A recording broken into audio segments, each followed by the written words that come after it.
Hello and welcome back to the season 3. Wow, season 3. I can't believe we've made it this far. We're off to such a good start already. Yeah, such a brilliant start to the season 3 premiere of To Be Honest, the podcast. My name is Amanda and I am sitting across from the beautiful Cara Reedy. I love how you said premiere like we're some sort of like high-flying like celebrity. I'm like manifesting it. I'm making sure that it's going to happen in the future, you know. I love that. Look, we're kind of like on our way. I feel like this is a big step. This is a big step because if you're just listening, you won't know the difference. I mean, you probably can hear the quality difference. But yes. If you're just listening, you might not know the difference, but we're actually in a studio. Basically, if you're listening, stop what you're doing right now and go and watch instead. Yes, absolutely. Well, actually, like you don't have to do that, but like you're allowed to listen or watch on whatever platform you want, but we are now on YouTube. Wow. Maybe even on TikTok if we can figure out how to make them. Look, I'm so ancient that I don't know how to use TikTok. Ducky has That's no all idea. you. I will try my best. I feel like I'm really rejecting like a new form of social media. I'm like, no, I'm so stuck in my ways. I can't even get onto the TikTok bandwagon yet. You're not about it at all. No. I feel semi embarrassed every time I say to you, have you seen this TikTok? Like it's so funny. And you're just like, no, I literally like look at maybe one TikTok a day and that's if someone sends it to me. Exactly. Anyway, I need to get with the times. I know. You do. Well, it's good to be back though. I feel like I kind of, for the first couple of weeks, I felt that the release of not having to record and not having to plan. And then after 2 weeks, I was like, what am I doing with my life? I was like, I have not shared intimate personal details about my life on the internet for a while. We haven't been TMI for quite some time. No. And it's a bit uncomfortable when we haven't got uncomfortable things to say publicly. Yeah. I had over the Christmas break, my uncle asked me what my podcast is about and where he can find it. And I said, please don't try to find it. Yeah. So like, please just don't. It's like we had a friend, Ellen, staying with us for the past few weeks. And it was so funny because she was telling us about how her mum was listening to our podcast and we had started talking about masturbating and she was in the garden. And Jennifer, I hope you're listening to this, by the way. Hi, and Jennifer. she was saying how she was like, oh, I'm just in the garden doing my gardening and someone could be listening. It's a bit much, but we kind of are a bit much. Yeah. So it's fine. I'd rather be too much than not enough. Than too little. Yeah. I've never been too little of anything. That's just a fact. Anyway, I think we should get into the very first what's the word segment of what we have to be honest about this week. Okay, so why don't you start us off, Miss Reedy? What do you have to be honest about this week? Okay, I'm gonna shock some people with this. I'm gonna go big. Okay. And I'm probably gonna regret it later. Okay.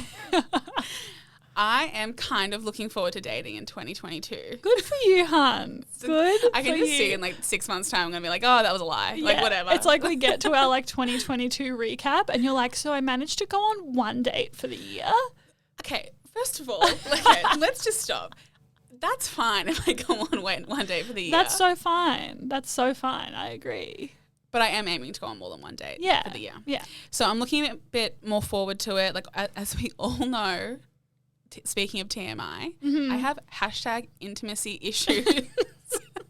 So I have been working on it. Like I've been working on it for the past 10 years of my life, but I finally feel like I've had some sort of a breakthrough.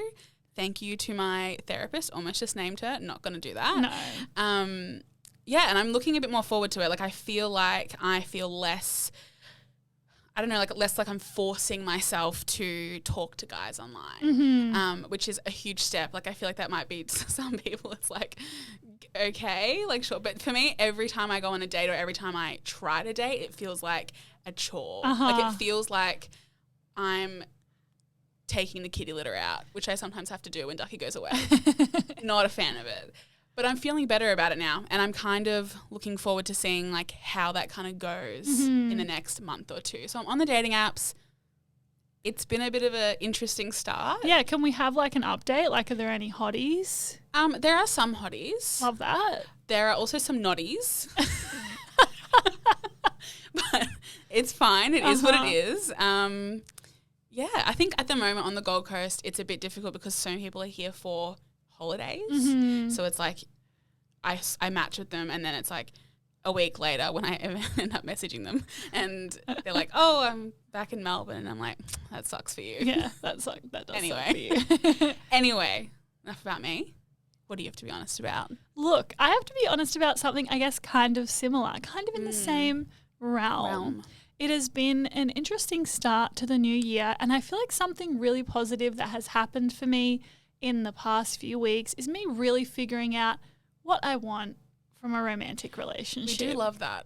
We love growth. We love progress. We love saying yes to things that we serve love us. knowing ourselves. I often feel like I don't know myself. Oh. Like every day of my life, I'm like, I actually have no idea what I'm doing or who I am or like where everything's going. Every day I wake up and I'm like, is this the day that I get to know myself? Never is. Never is. Thus far, I don't think I will ever know myself, and that's fine. But I think at the moment, I feel like I'm kind of close to knowing what I might want in someone else. Yes. Which is great. Growth, progress. It's all of that growth, good stuff. baby. Yeah. It's growth, baby. Put So that what- on a t-shirt. We might. Anyway, what you're looking for in a relationship? Oh, okay. I'm looking for someone who is physically affectionate. Oh my God, I thought you were going to say physically attractive. I was like, oh, we're going this superficial this early. No. Physically affectionate, yes. Physically affectionate, Mm-hmm. tells me that I look cute and that they like me. Is open and communicative, I guess I should say. Yeah. Is creative. Is funny, likes sports. Here's what I'm hearing. You're describing me. This is what's happening. You're describing me. This actually happened the other day where you asked me this same question, like what I want in a partner, and I started listing all these things that you are, and I was like, I just want to date my housemate. Yeah. I pretty much want my housemate in male In form. male form. Yes, exactly. That would Sorry to work interrupt you. Oh, and that's make it so about fun. myself. That's kind of like what I want. Just someone nice and funny and creative and adventurous who likes spending time outdoors but also likes to watch Survivor. That's a must. Will watch me play netball 3 times a week. Like all 3 times? Like at least twice. Okay. Yeah. That's fine. That's your standards. That's Yeah, fine. that's That's the totally bar. valid. That's the bar. Okay, well, look, if there's any suitors that you guys know listening, if you know of any guys who would love to spend 4 hours watching social netball every week. Social netball, Sorry, excuse sorry. me. I knew I was going to get reamed for that one. 1 hour watching social netball, 2 and a bit hours watching competitive netball. I feel like that's probably, you kind of buried that one at the end, but I feel like that's super important to you. Oh, absolutely. Yeah. That's really what I was trying to say the entire time. The whole time you're just leading up to the netball thing. I'm like dating a guy and I end things and I give all these reasons and I'm like, also, I just really wish you'd made more of an effort to come and watch me play netball. Must love netball. Must love netball.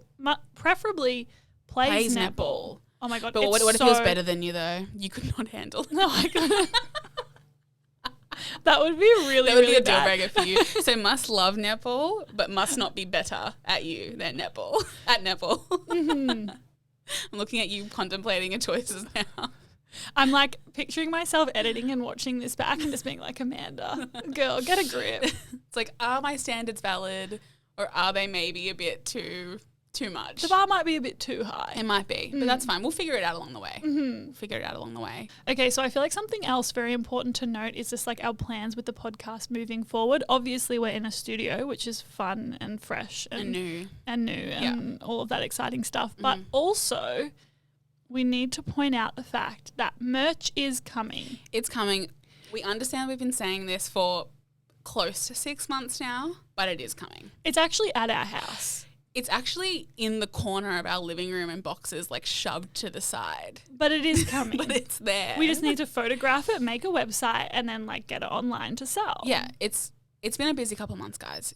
Cut us some slack, please. Just stop with the. I'm kidding. It's so fine. Me trying to like completely alienate all our listeners. They're like, fine, we won't buy your merch. But anyway, it's coming in the next month. I would say Yes. month. Is that too? No, it's definitely coming in the Okay, next yes. month. Yeah. Yeah. Love that. I'm looking at you like, can you confirm, please? Yeah, it's definitely coming in the next month. Yes. Anyway, with that being said, obviously it's been a very, very busy time. So, Cara, this feels very dated now, given that we're recording this at the end of January. But how was your Christmas? How was your New Year's? How are you feeling in general? Okay, so thinking back to I went to Melbourne for Christmas. I think I might have mentioned that on the last episode that I was going to Melbourne. Feels like forever ago. It feels like it could have been a whole year ago. But it wasn't. It was a literal month, and it was good to see everyone, see my family, see my friends. It was amazing. Obviously, it was a little bit, stressful with the whole COVID situation. So that was a bit difficult, but overall I had a really good time. I did have a teeny tiny little depressive episode when I got back. You did? I did. I do tend to do that. You also didn't take your antidepressants for 4 days. Oh my God. I'm just going to say that on record. Just on the record. Just on the internet. Just publicly. You didn't take your antidepressants. I got home and I was like, I'm so depressed. Oh my God, I hate this. I hate my life. And I was like, I might not have taken my antidepressants for 4 days. And he was like, well. And I got that look that's like a disappointed mum. And I was like, damn it, okay. Funnily enough, I started taking them, got back on track. There you go. For me. It's almost like it works. It's almost like they work, yeah. So anyway, I had a good time. Little bit of a bump in the road when I got back. That was fine. But since probably like mid-Jan, we're only like just after mid-Jan. Since the first week of Jan, I've been feeling really good.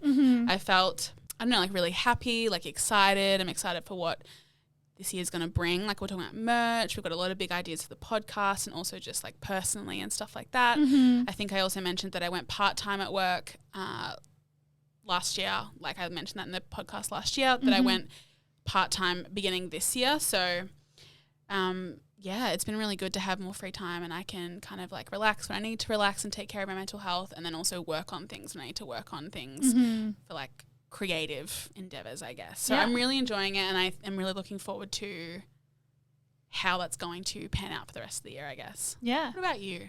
Tell me about your life. I think I'm doing good. That was so convincing. No, I think I'm doing good. I had an interesting Christmas because I got super sick, thought I had COVID. Yeah, that was a bit of a wild ride for a second there. My family were visiting on the Gold Coast and I was isolating because I thought I had COVID. And so I didn't really get to spend time with them. That was fun and new and fresh. I was not living and loving and laughing in any capacity. You were doing very little. I actually said to Cara at one point, I think I need to move back to Melbourne. Yeah, and then that sent me into a spiral because I was like, if Ducky leaves, what am I going to do? And I was like, no. Only one of us can have a breakdown at one time in this apartment. Yeah, fully. But yeah, after that whole thing happened, I, started to feel a lot better. I had a very chill New Year's, which I love a chill New Year's and like starting the new year fresh. I actually slept until like 9 a.m. on New Year's Day, and that is a lot. That is late. That is late. Very, very late. That's late for you. And since then, I've just been really enjoying, like, my kind of break from work was, like, obviously us not recording the podcast, and I cut back on the amount of videos I was filming in January because we had friends visiting, and I just wanted to be able to relax and sort of enjoy that as my extended summer break. And so for the last few weeks, I've been really, really enjoying myself, and I feel like I've been really appreciating, like, my life and my lifestyle and everything I created for myself on the Gold Coast. And I was away with my friend Ellen. We went to the sunny coast for a few days. We were just like in the sun heaps and like going swimming and making really delicious, nourishing food. And I was like, wow, I feel absolutely brilliant doing this. Like I love it so much. And I said to my friend, I said, I feel like this is the energy I need to bring into the rest of the year because like I have the time to, spend time in the sunshine, to go swimming in the ocean almost every day, to just go down to the pool for like a half an hour dip. You know what I mean? Like I have the time, but I don't tend to prioritize that in my life because I'm like so in routine. Whereas when other people are here, I do more of that. Yeah. And I feel like lately I've been really appreciating, the home and the life I've created for myself. And so that's something that I really want to, just keep doing moving forward. So I'm definitely feeling good. At the moment, I'm feeling really good. I'm feeling really excited, like moving into the rest of the year and all of the things that I plan on doing this year. So yeah, love that for you. Yeah. It's always nice when you're kind of reminded about what you're kind of really looking for, what really makes you like happy, I guess, like day to day, because like you said, we can kind of get bogged down like the routine, the monotony of like everything we do with work and just like even like like silly things like doing housework and stuff like that. Like you can just like forget that there are other things to do besides what you have to do to exist as an adult in this world, unfortunately. Yeah. So yeah, that sounds great. That sounds perfect. Yeah. It's actually funny talking about going into the rest of the year because I feel like so many people that I've been talking to recently are like, January was just a month that feels like it shouldn't have existed. Like it's been so chaotic for everybody that it almost feels like the 1st of February will really be the beginning of 2022. January doesn't count. It doesn't. And the thing is, it's not always like this, but I just feel like 2022 has this different energy where January just isn't counting. I am consciously invalidating January as a month. Absolutely. Yeah. It doesn't exist to me. No. I'm living it, but I hate it. I mean, I shouldn't say that because I'm like seeing my friends and everything, but like it's just a big month. Yeah. And I also think it can be like so overwhelming when you come into January and you're like, oh my God, like everyone's talking about New Year's resolutions and what they're going to do and their big plans and they're reflecting on the year. And like, I think especially with like, if you're on social media and you're following all these influencers who are doing that, you can be like, wow, in comparison, my life doesn't stack up. Yes.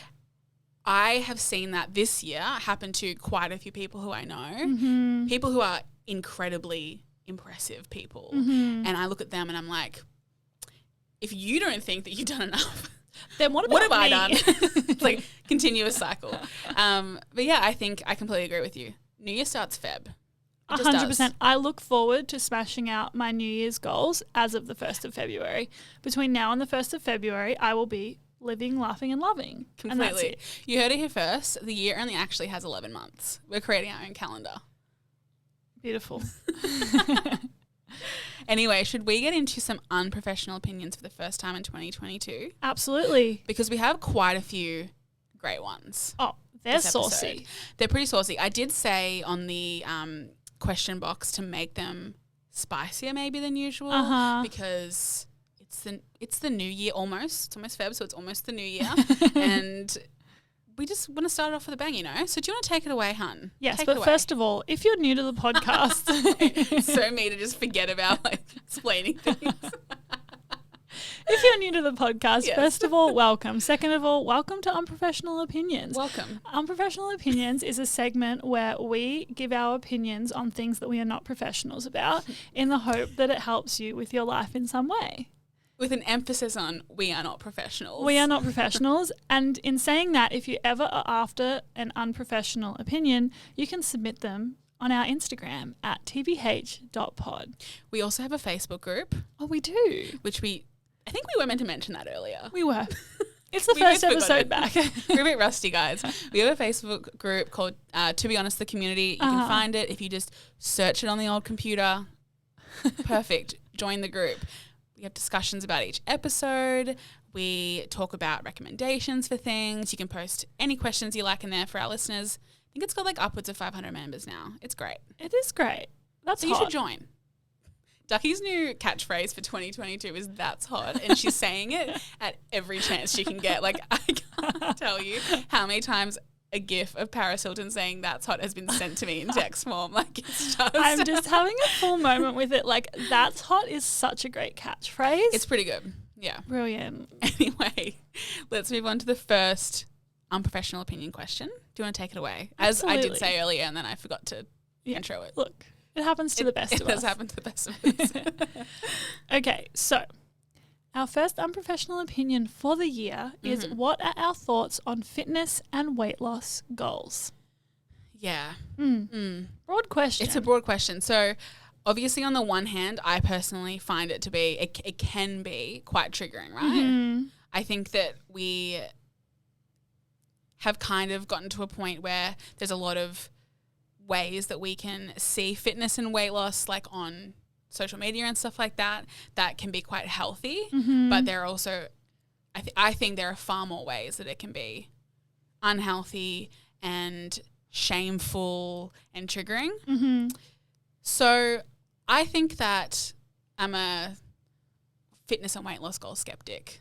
Okay. I'm like, if you're going to tell me you have fitness and weight loss goals, show me that you're doing it in a healthy way. Right. If you're like an influencer is what I'm saying. Right. Yeah. What do you think? I think that it's very interesting because I think that fitness and weight loss goals can be positive or negative. I think they can go either way. And I think it really depends on the individual and like their actual genuine goals. And I think when you talk about social media, I totally understand what you're saying, because I think a lot of the time we see, you know, influencers or just like people in general who will disguise, you know, unhealthy exercise behaviors or unhealthy eating behaviors in like certain fitness and weight loss goals, when really what they're doing is like more of a detriment to their health than actually doing something positive like for their a fad health. diet or something. Yeah, totally. At the same time, I feel like we've gotten to a point where I think that people, when they want to lose weight or want to have fitness goals, can feel shame for saying so, because we're at this point now where we're so like body positive or body neutral or whatever you want to call it, that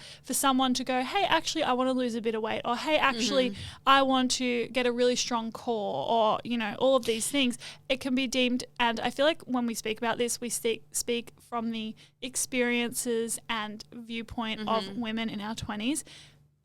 I just do feel like it's really hard to actually want to do those things in a healthy way, because people take it either, you know, super positively or super negatively. And it's also hard to even figure out what is a healthy way to do it, because we have fed so many different ways to lose weight fast, or like different diets and different ways of eating, that, you know, we're all just trying to figure this shit out constantly. So it can be really hard to realize that you're doing it in a way that's maybe not the best example, like if you are an influencer, or even just not as good for yourself if you're doing it just for yourself entirely. Yeah. And I think that I completely agree with you. There's nothing wrong with wanting to lose weight or wanting to improve your fitness or anything like that at all. It's almost like, you're right, like we've gotten to this point where we're trying to be body positive, but we shame women for being too big, and then we also shame them for wanting to change. And I feel like we kind of saw this recently with like Adele. You know how Adele came out and she looked so different, like everyone was like, wow,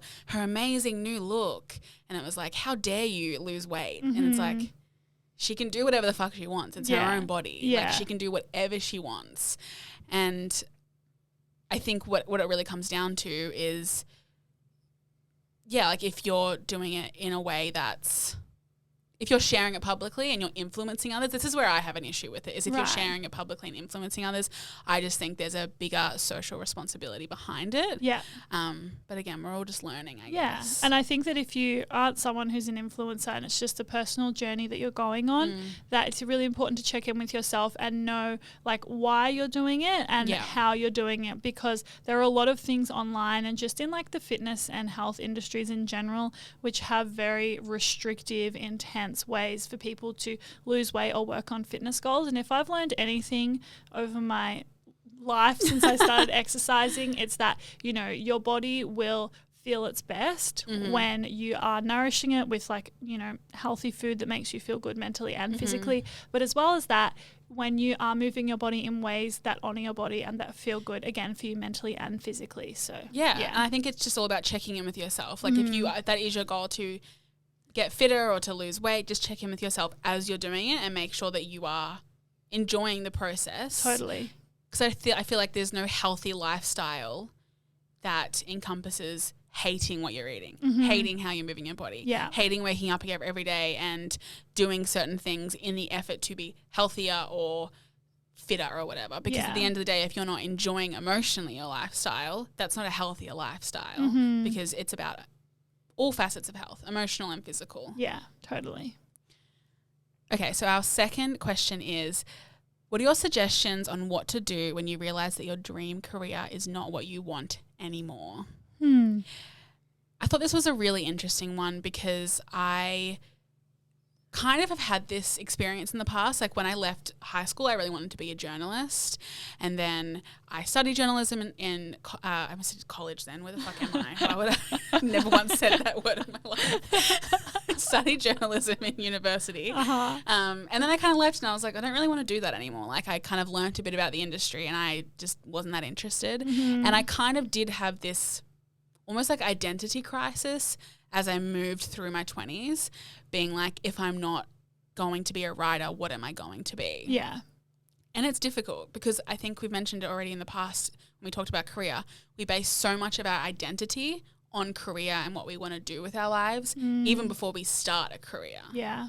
So, yeah, I guess like the realization that you no longer want to do the thing that you have been dreaming of doing for so long can be really daunting. Totally. I think that as well, like the older I get, the more I realize that I think that a dream career, you know, you can get there and you can be doing your dream job and like loving it and stuff like that, but that doesn't mean that it has to last forever. No. And I think something that I've noticed in like our generation or just like people around our age in general is that we are more interested in like growing and learning when it comes to career, in the sense of like doing other things that we maybe didn't do before, you know, going to study more or try something new. And like I totally feel this because I have absolutely no idea what I'm doing with my career. I love what I'm doing at the moment, but do I know if I'm going to want to do this type of work forever? No, I have absolutely no idea. And the likelihood is that you're not going to, because I feel like most of us aren't going to want to do the one thing forever. Yeah. Because even if you look at people with like very, like the word traditional is best, like traditional career paths, like doctors and nurses and stuff like that, even they have like different ways that they move through the industry, like different roles that they'll take and stuff like that. I just think that when we're given so many different opportunities now, especially in our generation, it can feel like I'm going to commit my whole life to this one thing and I don't even know if I'm going to like it the whole time. And we change so much that I just don't think it's realistic to think we're going to like it always. Yeah. I think that if you're in this situation where you're like, okay, what the fuck do? I don't know what I want to do with my life. Maybe just take a look at like what your, I guess, perspective of career is. Like, are you having that realization? Like, are you kind of thinking, okay, so maybe I'll just like do something that I enjoy and I'll see where that takes me. Or, you know, I'll get a job that I just, no matter what the job title is, I'll get it as long as I enjoy it, I'll stay there. And if I don't enjoy it, I'll move on to something else eventually. Yeah. Like kind of have like a more freedom. Like give yourself more freedom to figure out what you do and don't like and what you do and don't want. Because I do think it takes trial and error. Yeah, I completely agree. And I also think that like allowing yourself to be like, okay, this isn't what I want to be doing anymore, but knowing that you can still do it until you figure out what you want to do. Like it doesn't have to be like a drastic change and like deciding to do something new instantly. It can be something that you really take your time with. Yeah, absolutely. Okay, so this next question is a funny one. We love to see it. We love to hear it. It is, what are some small things that give you the biggest ick? I kind of felt like we needed to talk about this because we've recently been talking a bit about like what our icks are. I was actually thinking today, what's the opposite of an ick? What's the opposite? Like a turn on? Is it like a don't do that. Did you plan to do that? I thought of it. I did. It was a little bit planned. Sorry to say it. I'm not that funny on the spot. Okay, I'm going to say that one of my biggest icks is that, and this actually has never happened to me, so I don't know why. Where it's come from. I just know that I would be icked out if it happened. Okay. Men singing. This has happened to you kind of indirectly. It hasn't? Well, yeah, because you got the ick when like a guy I was dating started singing at our house. Yeah, okay, it has happened to me, but like I wasn't meant to be attracted to him, so I don't really count that. But I also mean like if like, you know how some girls are like, oh my God, he wrote me a song, like so romantic. I can't think of anything worse than a man being like, I wrote you this song. Like, let me play it for you. Like, no, don't do that to me. I just can't. It's so awkward. It's not. I hate it. That's when you so told funny. me that guy wrote a song I was singing to you. He learned one of my favorite Taylor Swift songs. Which look, that it was a bit superior, dare I say it, of him. Yeah. Learning Cornelia Street. Oh yeah, it was lovely. But don't sing. You can play an instrument in front of me. That's fine. And I also want to clarify that I don't dislike like if their job is to sing. Like if so if it's a hobby, it's just invalid. If they're like, hey, I wrote this song and I'm like really like proud of it and like they're passionate about it, I'll listen. I'm not a bitch, you know. I'll listen to their thing they wrote in the deepest like pits of their heart. But like I don't want a romantic song written about me. I think that this is an intimacy issue. Wow. Okay. I don't think perhaps it is. Maybe it is. I think it might be. Oh my God, I'm going to have to talk to my psychologist about this. Anyway, what's an ick that you have? Okay, I mean, mine isn't as dramatic as that. I was very passionate about this. You were. Like, I'm just going to be generic and say it gives me the ick when I text a guy and it goes green. Here's the thing. You do have a tendency to date guys who have Androids. I know. Not to shame any Android users out there, because our demographics do show that we have quite a few. But I just don't like it. Yep. we can cross those ones up, our listener. But the thing is, it hasn't stopped me from dating an Android user in the past. You are open-minded. You know what? I think if I looked at everyone I've dated, I've probably dated more Android. Exclusively. That's so interesting. What does that say about you? Okay, you psychoanalyzed my ick. What does that say about you? That you go after people who aren't right for you, perhaps? So do you have any other icks? I don't know if I want to say the next one because it's a bit bitchy. We can cut it out if you Okay. think it's too bitchy. So we were at a party yesterday, right? Yeah. And this is actually a really bitchy thing to say. We were at a party yesterday and there was this really nice guy there, really lovely, actually quite attractive. Are we talking about the same guy? Am I Yeah. thinking who? Oh, yeah. Yeah. But at one point he like ran into a pole and that gave me the ick. He like ran into he hit his head on a pole and I was like, you hurting yourself is an ick. Instantly dried up. Instantly dry.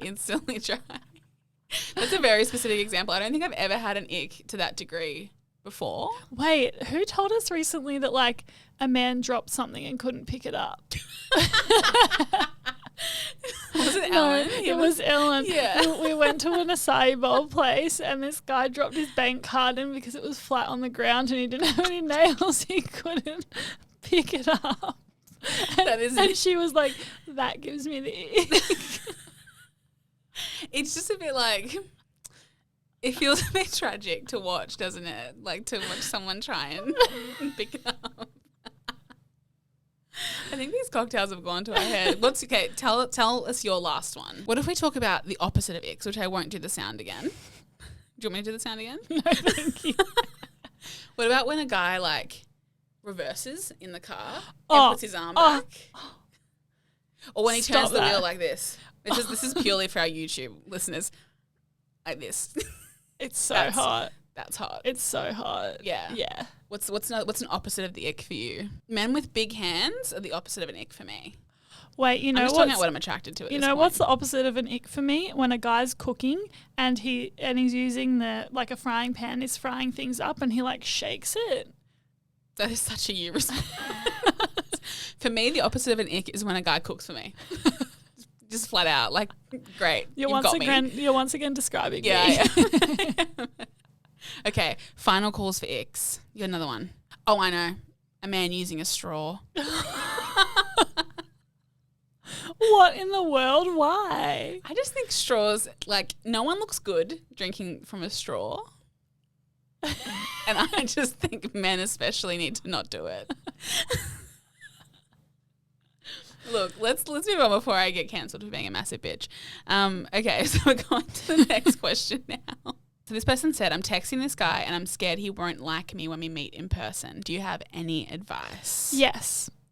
Great, take it away. My number one piece of advice is focus less on whether he likes you and more on whether you like him, because you have no idea if you're going to even like him in person either. Mm-hmm. And it's more important whether you like him or not than whether he likes you. Completely agree. Mm-hmm. You can't control whether he likes you in terms of like, you know, you're not going to, obviously we all know we don't want to go on a date and not be ourselves, because what's the point in that? Yeah. So all you can do, and it sounds super cliche, once again, a cliche that is true. Mm-hmm.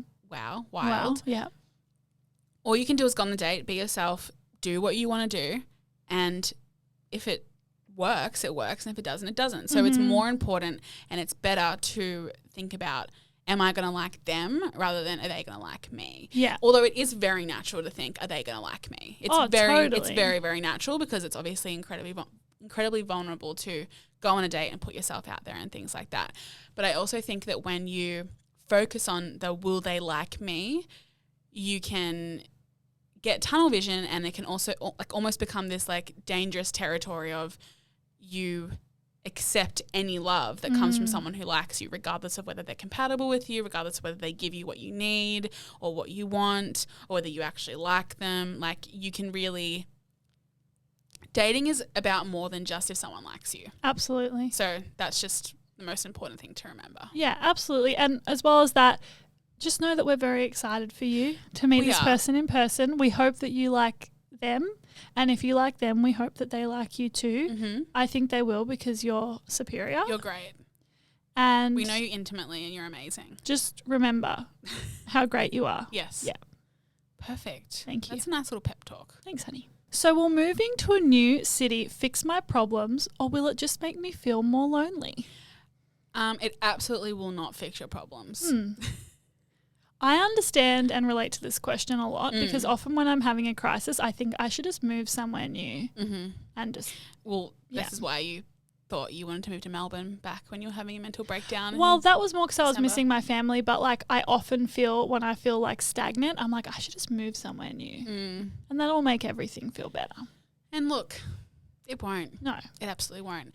Obviously, like, there are situations where moving to a new place can be a really great thing to do. Obviously, we both have done it. We both moved from Melbourne and it was a great decision. But I think if you're running from something, you're always going to find that something will follow you wherever you go because, you know, you'll take anything you have with you. Like, anything emotional that you are dealing with is not going to stay in a place. It's not going to be left there. So I think moving can definitely make you feel lonely, though, for a period of time or at certain times, even if you've been in a place for a while. Like, there have been times when I feel a bit lonely up here and I have great friends and a great, you know, support network of people. But just because it's not my hometown, I feel lonely from time to time. And I think that's something you kind of do have to expect if you move. Yeah.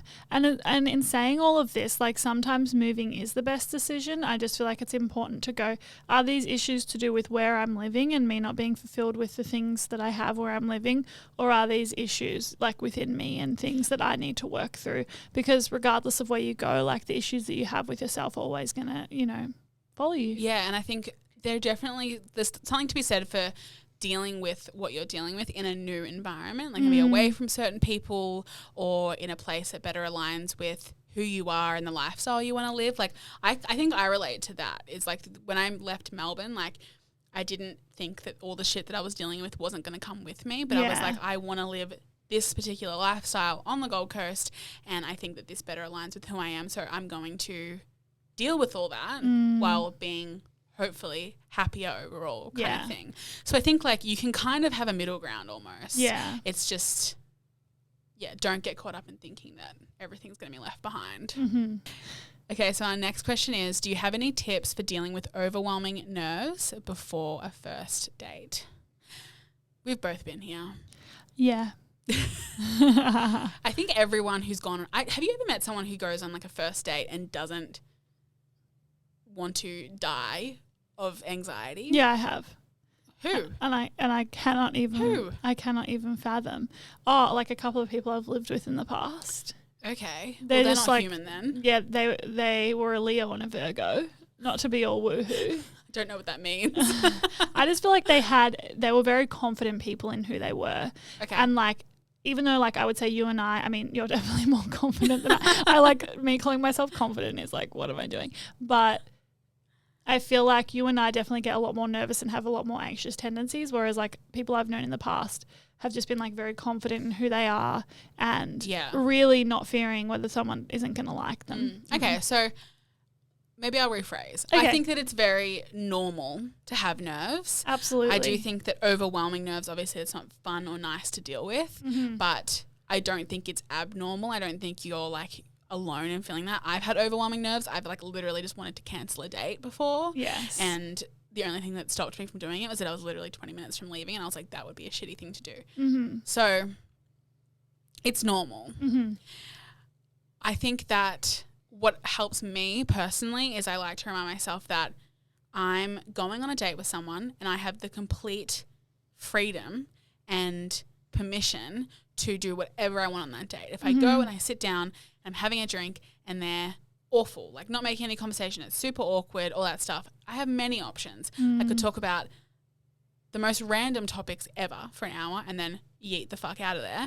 Or I could, you know, literally just be like, cool, it was nice having a drink with you, bye. Like, like you could do whatever you want. Like you have the complete freedom to just leave or stay and everything in between. And I think what happens when we get these nerves is that we kind of feel like we're stuck in a situation that we don't want to be in, and we forget that we can leave if we want. We don't have to see them. We don't have to spend 5 hours at a dinner date with them. We can be there for an hour and a half and leave if we want to. That's so fine. Yeah, totally. I think as well we put so much pressure on ourselves for a date to like really go well, especially if you've like met someone online or if you've met someone in person who you're vibing. You can be like, okay, like this needs to go well sort of thing, and that's why you can be so nervous or again like fearing whether someone's going to like you or not.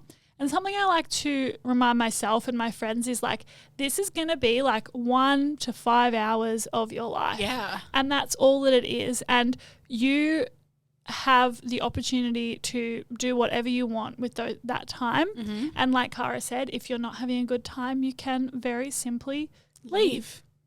It's as simple as that. Yeah. So definitely just try not to put too much pressure on yourself. We say this as people who get very, very nervous going on first dates. It is an uncomfortable thing to do.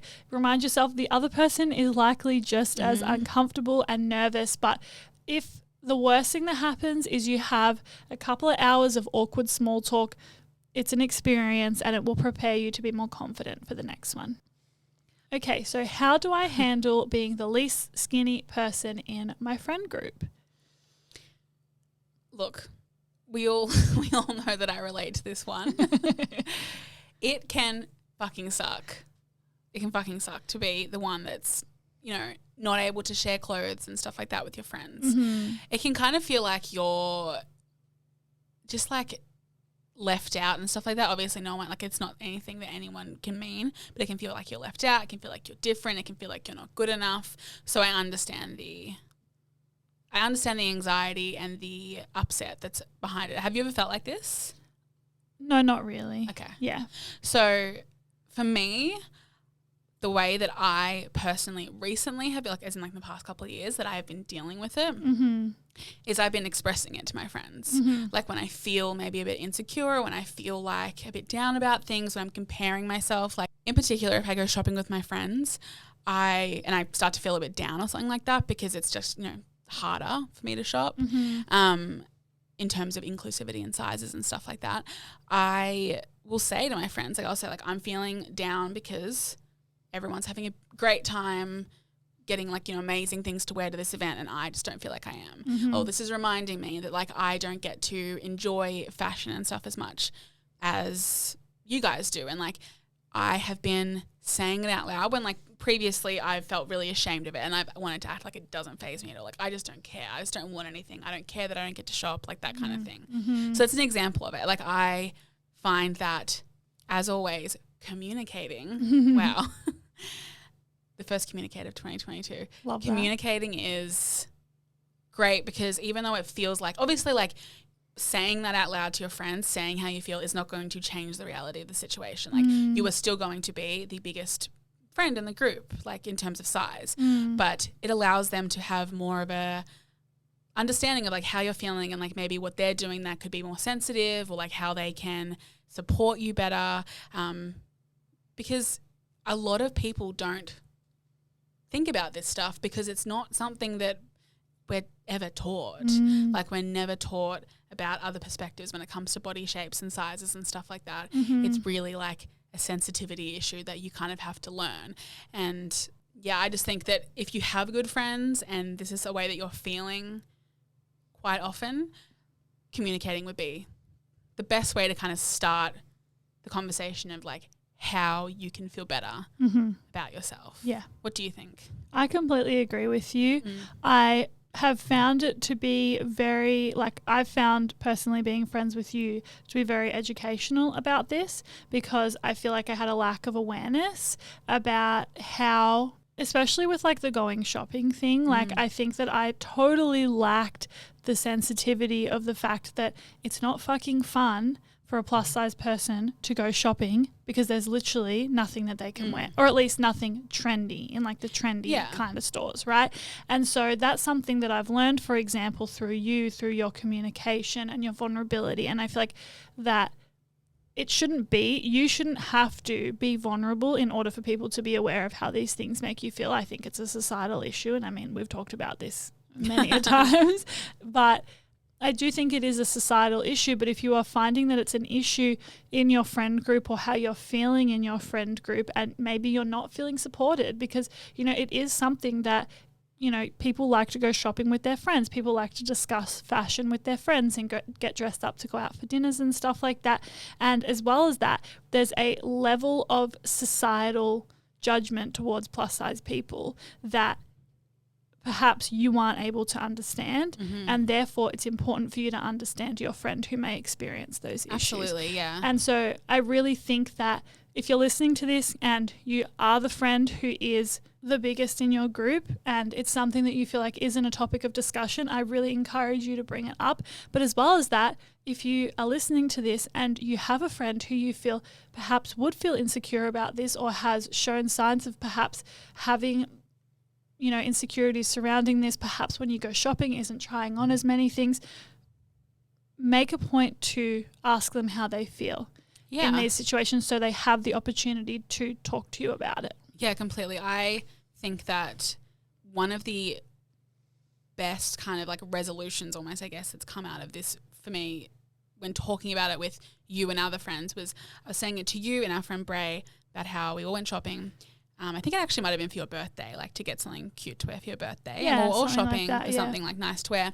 And I just felt super down about it because, again, like nothing that you guys did wrong, but we were shopping for like 3 hours, and I just was like following you guys around for 3 hours, and like it's just, it doesn't feel great when like you're going through all these racks of clothes and like there's nothing to wear. Yeah. And then I told you guys, and you said, okay, let's sit down and we can go online shopping for clothes that you like, and we can find things that you'll really enjoy. And it's not the same as going into a store and having that like experience with your friends, but like you accommodated that for me, and I thought that felt really good because obviously exactly what you just mentioned, like you're happy to admit that you didn't think about certain things before I communicated with them. And that's pretty much all anyone can ever ask. Like there's nothing wrong with saying, I never thought about that, because that's not my lived experience. Yeah. Like as long as you are listening to the people you love and learning and growing, that's all you can really ask for.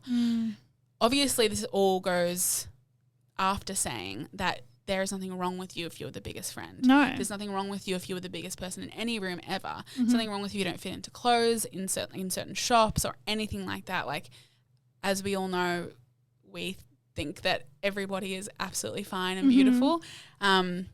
It's hard to feel that though. It's hard to feel that day to day when, like you said, Ducky, like there's so many societal pressures and so many messages we are constantly sent saying like, this is what you should look like, this is what you should be in order to be worthy. Yeah. So just keep that in the back of your mind. But I guess the short answer to this is vulnerability, even though it can feel honestly kind of a little bit upsetting that you even have to explain this sometimes. It is something that unfortunately does need to be done in certain situations. And I do think that in the right friendship groups with the right people, it will breed better understanding and it'll make you feel better overall. Yeah, absolutely. That was a long-ass answer. That was a long-ass answer. Okay, so our next question is, I love this one. It's so interesting. Sex dreams, ... normal? I love the way this person wrote this. Sex dreams, ... normal? Do you have them? What does it mean if it's with someone odd? Here's the thing. Some of my best crushes have come out of sex dreams. Absolutely. What is it about having a sex dream about someone and you've never thought of them in a sexual way and you wake up and you're like, I must marry them? Yes, literally. I literally had a sex dream about this person that I had known for like 5 years. And then I woke up one day and I was like, I need to have sex with them. Look, I think that everyone has sex dreams not only about people they know. Like, Cara will be the first to say that she has had sex dreams about John Cena and The Rock multiple times. I have. I've had sex dreams about many Have you people. had sex dreams about D-list celebrities? Yes, I have. Good for you. Even further down the list than D, I would say. Like an F-list celebrity? Like F-list celebrity? I know what you're doing. I know what you're doing. I have. Good for you. Yeah, thanks. I have had dreams. Mm-hmm. And I've reached them. Mm-hmm. Anyway, what's the next part of this question? Normal. Yes, completely normal. Yes. I think that I would agree with you that most people would have sex dreams. Mm-hmm. I don't see how there's anything wrong with them ever because there's not. I would assume that maybe if you are more of a sexual being or if you're maybe like in a more sexual phase of your life, you might have them more often. That's obviously totally normal. Mm-hmm. Like I can't remember the last time I had a sex dream. I think it actually was about The Rock now that you mention it. But it's so normal and it's so fine. And I actually think that it's kind of like a nice way to inadvertently like explore your sexuality because like we just said, like you can have a sex dream about something and then all of a sudden you're like, oh, I'm fucking into that. Like, that'd be nice. Yeah. It's also just like so interesting how like you can totally not desire someone and then you have a sex dream about them and you're like, wow. Dreams are powerful. Wait, I wonder how many people have had sex dreams about us. Wait, that's actually a fucked up thing to think about. Wait, it would have happened. Yeah, it would have happened. Not to toot my own horn or anything, but like toot. That is something to think about. Uh-huh. I wonder if John Cena's ever had a sex dream about me. Maybe he listens to this podcast. Hi, John. Hi, John. Who's the oddest person you've ever had a sex dream about? Like the only that you can say on the podcast. The only person I can remember is like my ex that I'd been broken up with for like ages. Oh yeah, that was a bit triggering though, wasn't it? I don't think we're thinking about the same person. Okay. Okay. So it wasn't triggering? No, it wasn't triggering. Oh, it was just like random. I was like, no. Okay, cool. I woke up and was like, absolutely not. Still not attracted. Still would hard pass. Nice while it lasted though. Yeah, yeah. And our final unprofessional opinion for the beginning of season 3. Suddenly you're a news presenter. Sometimes. How do they talk? Welcome to Be Honest. Why did I like say it so? To be honest. And today we're talking about, do you ever wonder if you'll be single forever? And do you think you would be okay with that? You sound like Siri. I do kind of sound like Siri. Okay, you read it properly. So, do you ever wonder if you'll be single forever and do you think you would be okay with that? Yes, I do wonder this quite regularly. Thank you for bringing it up. Thank you for triggering her. In the first episode of season 3, look, To Be Honest, the podcast. We have to start somewhere in terms of the triggering information. Mm-hmm. I do often wonder/worry to a degree that I'm going to be single forever. Mm-hmm. For me, it kind of comes from, am I ever going to sort out my intimacy bullshit and actually be able to meet someone? And the answer is still, I don't know. But You will. Thanks. Thank you for the confidence. Uh-huh. But I do think this is a very normal thing to think, because I think dying alone, which is so fucking morbid, dying alone is kind of like a big fear a lot of people have. Totally. Like not having someone to share their life with, and not falling in love and not having someone who's like their person, I guess. Mm-hmm. Like, do you think about it? Yeah, I do in some degree. Mm-hmm. I definitely find it, this is going to sound a bit silly, but I'm just going to go with it. Go for it. I'm going to have a bit of a cheeky tangent. You are not like other girls. I'm so random. I'm not like other girls. So I watched Sex and the City for the first time in 2021 and we're watching it and just like that at the moment. Mm-hmm. And something that I really like, I think I took from it is this idea that like you don't become someone who is unromantic or unsexual when you reach a certain age, and life does go on. Like, yes. And just because like this idea of like we're both 28 right now, being like, are you worried that you're going to be single forever? Like, I guess it would suck if I'd never had another romantic connection in my life, but I just don't really feel like that's going to be the case. No. Because I'm only 28.